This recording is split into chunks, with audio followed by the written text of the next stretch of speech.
every single TikTok I see is about the cool girl this, the it girl that, and all of it is wrong.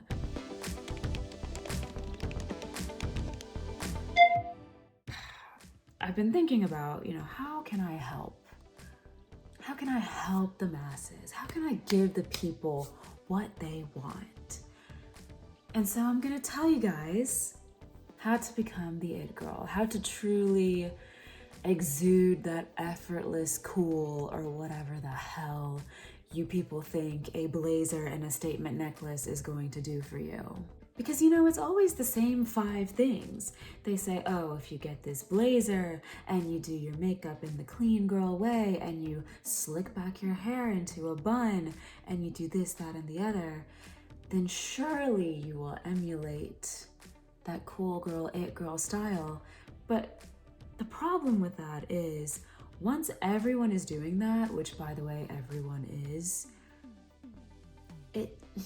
suddenly you're not the it girl anymore. You're just like everybody else.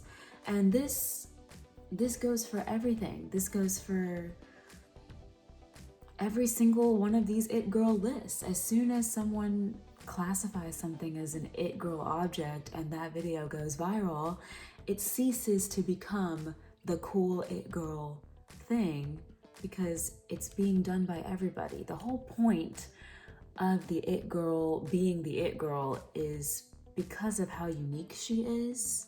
And when I say an it girl is unique, I don't mean standing out for the sake of standing out. This is not renouncing what is mainstream so that you are not quote unquote like all the other girls. Every single it girl is going to still love her favorite mainstream things. So it's not really about that. It's more of leaning into your authenticity, leaning into who you are as an individual and owning it and making it look so beautiful because of how confident and radiant you are in your own personal uniqueness, that it's infectious and people end up associating these things that you're wearing with that super cool, effortless energy that you're giving off. And as a result, they start trying to emulate that by emulating the things that you are wearing, the things that you're doing. Some of the most powerful it girls have set trends with their own facial features. People start trying to get nose jobs that match their favorite it girl's nose. And that is the power of a true it girl who is so beautiful, so confident, and it is never determined by society or what people think you should be doing or should be wearing. It's always her own personal radiant light coming through the things that she is deciding to express herself with. Okay, I turned on the light. Is this better? I feel like this is. Okay, if you're gonna be an it girl, you're gonna need a couple things. One, you're gonna need audacity, and that takes courage because you are going to be disliked. That's what nobody talks about when it comes to it girls. Everyone only focuses on how cool they are, and nobody considers how many people probably dislike said it girl. The thing that fascinates me the most is some people will actually tell you to your face that what you're doing or wearing looks bad and then go and do it themselves. That part always blows my mind. People are gonna be mad that they didn't think of it first. People are gonna pretend that they did think of it first, and you have to just be okay with it and just kind of brush it off and not care about it. And you shouldn't care about it because really, it's not about other people, it's about you. You're doing this for yourself. Another thing you're gonna need is discipline. So the regular workouts, the regular hair care, skin care, all of these things that you do day in and day out, which you're supposed to enjoy doing, by the way, because this is an investment in yourself. This is going to make you feel good. Taking care of yourself is self-respect for your body and your mind. That requires discipline. It's not easy when you're tired to go through your hair wash routine or to go through your skincare routine or to go to the gym. But these things are required for you to be healthy mentally, physically, and emotionally. And that's the thing about it girls, is they always take care of themselves, and that's the only way that you can take care of anyone else, right? That's the only way that you can go through life without being miserable, is by making sure that you are taking care of your mind, taking care of your body, getting regular sunlight, putting down the phone, controlling your screen time, making your circadian rhythms not crazy all the time by actually going outside when you're supposed to in the morning and turning your phone off when the sun goes down. Like, discipline. Oh, what else do you need? A moral compass. I don't care what your moral compass is telling you to do. I don't care if you're super religious or you're not super religious. Whatever it is, come up with a set of values and stick to them. That is gonna give you some direction in life. It's going to give you a code of honor, a code of ethics, and no matter what happens in this world, people are crazy, but at least your crazy makes sense.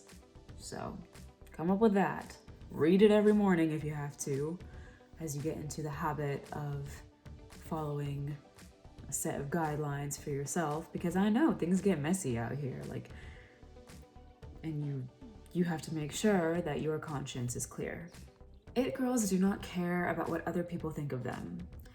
And there's a really easy way to do this. Well, it's not easy in practice, but it's a nice little trick.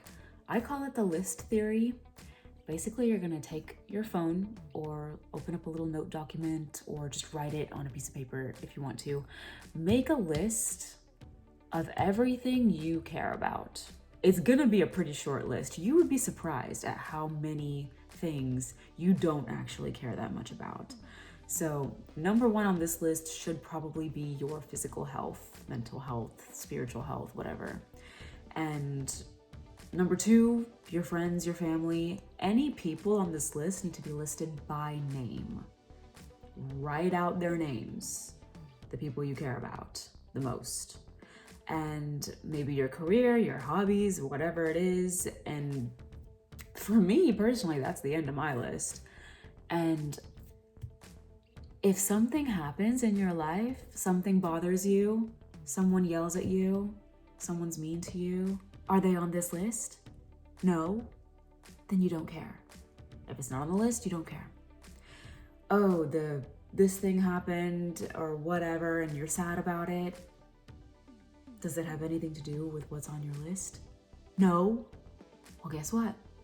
You don't care. So now that we know what an it girl is and what we need to be one, here is the it girl origin story. I swear, this is every single it girl goes through this origin story. So if you want to be an it girl, find some way to make this happen to you.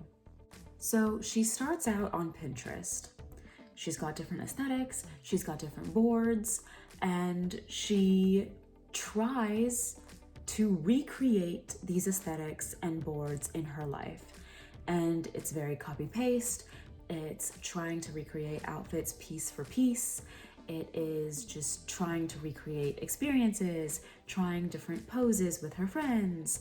Like, oh, let's do like a photo shoot at this party or parking lot or whatever, and just try to copy this picture word for word. And over time, she realizes that when she looks back at the pictures that she's taken with her friends, they're all just posed pictures. Like, there's nothing authentic about the moment that the picture is capturing, aside from just a photo shoot of her and her friends looking really hot, or like wearing a certain outfit and being in a certain place with a certain scenery or a certain backdrop. So it's just like it's exactly what it sounds like. It's a photo shoot. But it wasn't supposed to be a photo shoot. It was supposed to be her life. her authentic moment, her vacation, or whatever. And then she goes to Pinterest, and because there are none of her authentic memories associated with these pretty pictures of other people having authentic moments, maybe they're having authentic moments, maybe it's posed just like everything else, she starts to realize this kind of sucks. Like, this is not, I don't know, this is not fulfilling. Having these pictures is not fulfilling. So what she does instead of recreating outfits, pictures, etc., she starts to pay attention to how the pretty pictures on Pinterest make her feel and why they make her feel that way. What about these pictures is sparking something in her? Is it the fact that everyone is all dressed up? Is it the flower arrangement on the table? Is it the specific type of plates or balloon arrangements in the party that's going on in the picture? And she starts to look at her life and look for things that make her feel the way that she feels when she sees those pretty pictures on Pinterest. So what happens is she notices that there are certain things in her own life that are authentic to her that make her feel exactly the same way as those aesthetic pictures. And she starts to capture them in an aesthetic way. And over time, she starts becoming more authentic. She starts being able to capture authentic moments in an aesthetic way. And she starts to get really comfortable with her own authenticity. And in leaning into this authenticity, she ends up being very cool, because the coolest thing you can do is just be yourself. And the most effortless thing you can do is be yourself without trying. So it's not about trying to look like you're not trying, right? It's about being so comfortable in yourself that you are able to be yourself without any sort of internal conflict. And as a result, you end up being effortlessly cool. Did that make sense? I think it did.